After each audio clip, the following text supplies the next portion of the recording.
got a story for you.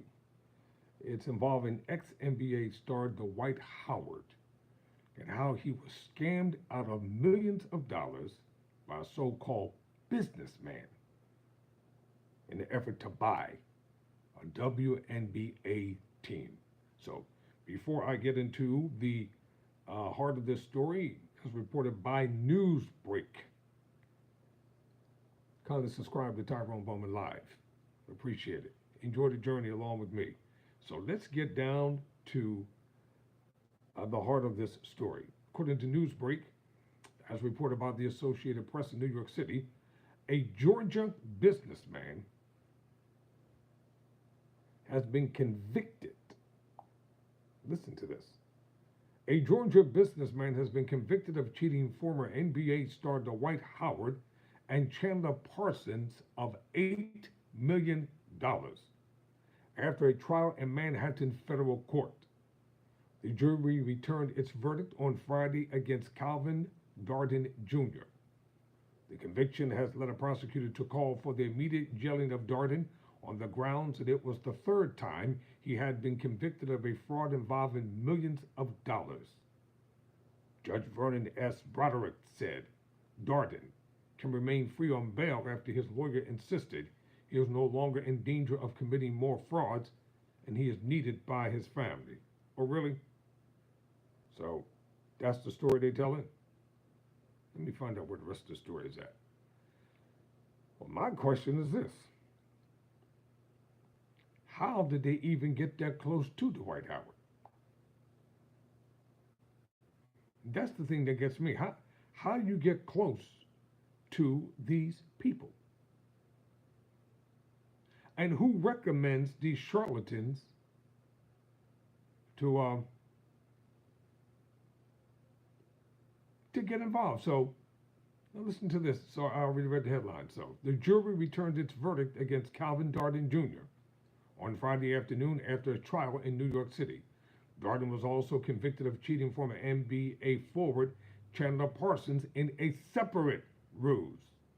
Howard, one of the NBA's most dominant centers during the prime of his 18-year professional career, testified during the trial that Darden fooled him into giving him $7 million by convincing him that it was an investment toward the purchase of the dream.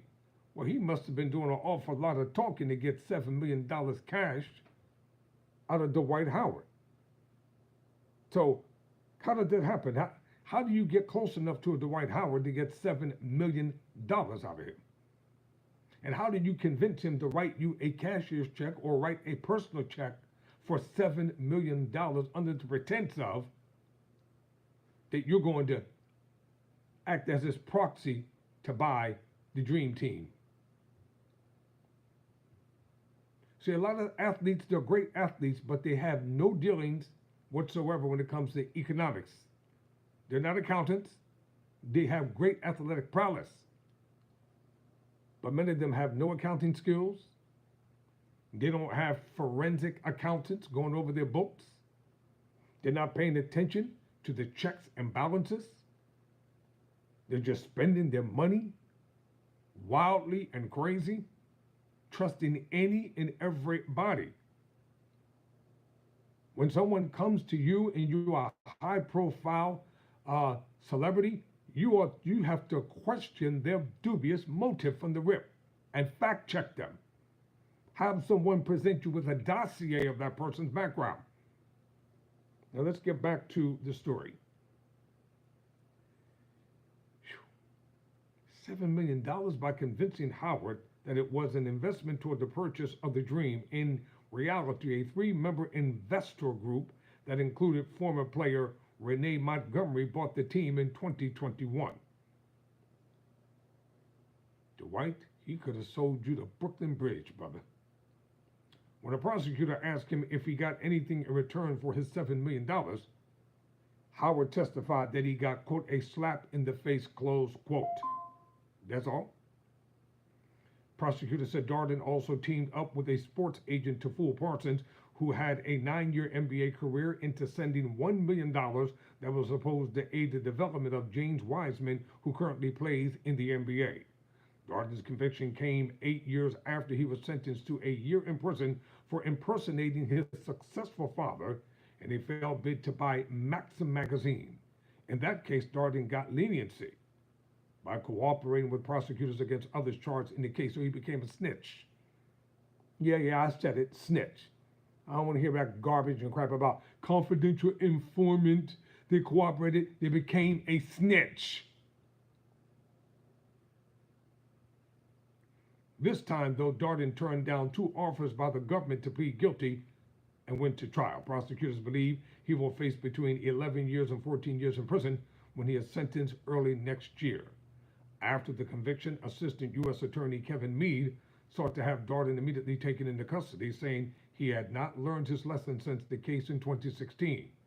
But Judge Vernon S. Broderick ruled that he could remain free on bail for now.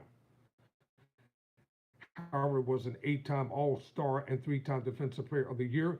He played for 7 franchises, most notably the Orlando Magic, who took him with the '1 overall selection in the 2004 draft, and the Los Angeles Lakers, where he won his lone NBA title during the pandemic-affected 2019-20 season. Parsons played with the Houston, Dallas, Memphis, and Atlanta. The Atlanta Dream has been co-owned by former Republican, now listen, U.S. Senator Kelly Loeffler, but she was pressured to sell after clashing with players over her opposition to the league's racial injustice initiatives. You darn right, bye. You can't tell players that they can't have a conscience and can't vote their conscience. Dream players urged people to vote for a Democratic opponent, now U.S. Senator Raphael Warnock. During closing arguments Thursday, Assistant U.S. Attorney Brandon Thompson said the proof that Darden committed these crimes is overwhelming.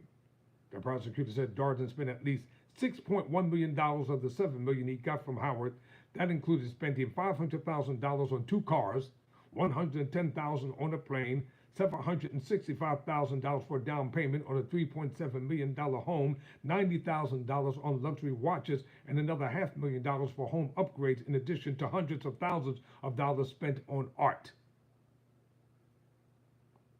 Prosecutors said they plan to seize all of Darden's assets, including his Atlanta home, along with luxury automobiles, art, and jewelry. They should have done that from the rip. Darden's lawyer insisted his client won't commit additional frauds and is needed by his family. Oh man, that's BS. Come on, please. Some of these defense attorneys, boy, they're just full of it. Darden's father, Kyle Darden, is a former senior vice president for operations at Atlanta-based United Parcel Services, Inc., who has sat on the boards of several companies. Darden's lawyer, Xavier Donaldson, argued that his client never impersonated his father with the athletes, and accused prosecutors of trying to get jurors to use guesswork, speculation, unreasonable interference to reach a guilty verdict. Dude, you're guilty. Point blank, you're guilty. You're a fraudster. That's what you are. You committed fraud, you lied, you cheated, you scammed, you swindled, and then you want somebody to feel sorry for you. Ain't nobody feeling sorry for you. You need to go directly to jail like they do any other black man that committed these white-collar crimes. Dwight, be careful with your money next time, brother. Get yourself a decent, reputable financial investor. Go over your books. Take the time to know what you have and what you don't have. It's called checks and balances. Never surrender. Never quit.